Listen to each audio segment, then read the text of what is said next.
हुए।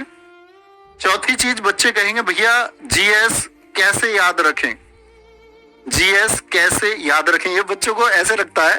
देखो मैं एक बात कहता हूं आपसे हमेशा, याद रखने के लिए आप कभी जाना किसी कैप्सूल या किसी मेडिसिन के लिए मेडिकल स्टोर पर, आप बोलना भैया जीएस को याद करने की एक दवाई दे दो। हो सकता है आपको वो रिवाइटल वगैरह पकड़ा दे। दुनिया में इस तरह के बहुत सारे एड्स है जो कहे दिमाग तेज कर दे, दरअसल में ऐसा कुछ होता नहीं। सिर्फ और सिर्फ एक तरीका है बच्चे, वो है आपकी एक सही अप्रोच कंटेंट पर, यानी कि हमको कंटेंट सही मिलना चाहिए और हमारा रिवीजन कितना है, रिवीजन हमारा कितना बेहतर है।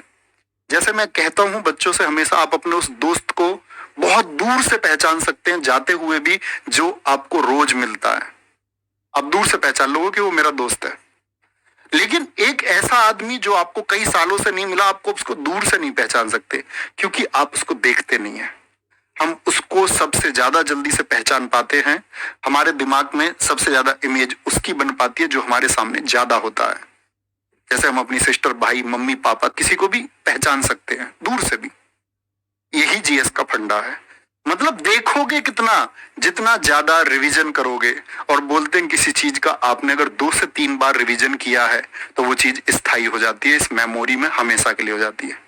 मल्टीपल कहते हैं कि माइंड की मेमोरी मल्टीपल में काम करती है। पांचवी चीज आती है जो मैं बच्चों को हमेशा स्पेशल बताता हूँ, स्कैन टेक्निक।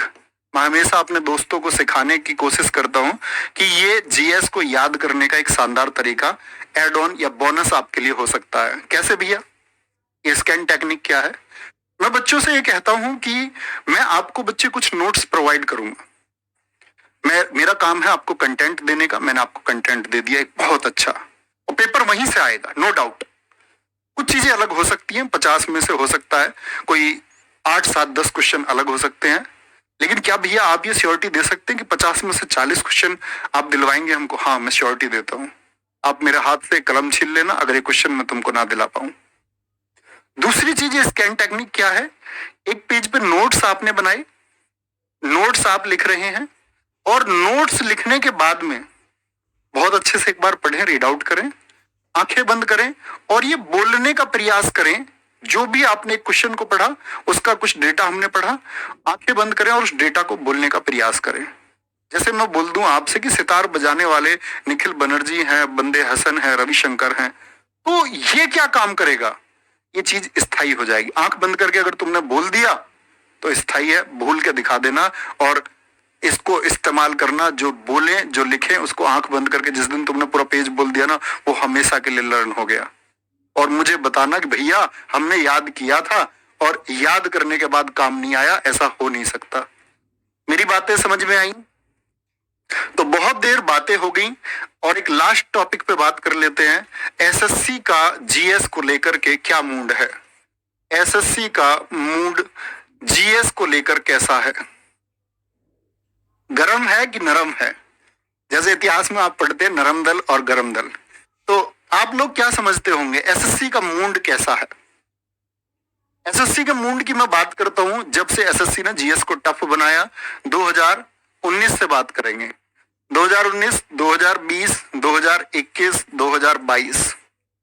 समझना अब तुम मेरी। एसएससी का मूड गरम, एसएससी का मूड गरम, एसएससी का मूड एक्सट्रीमली हॉट। मतलब इसको बोलते हैं टू मच गरम। टू मच गरम का मतलब समझ रहे हो कि सबसे टफ जीएस एसएससी ने अपने किसी फॉर्मेट में पूछी। मैं सभी की बात कर रहा हूं, एमटीएस क्योंकि दिल्ली पुलिस तो हर साल होता नहीं, सीएचएसएल, ठीक है, सीपीओ और सीजीएल।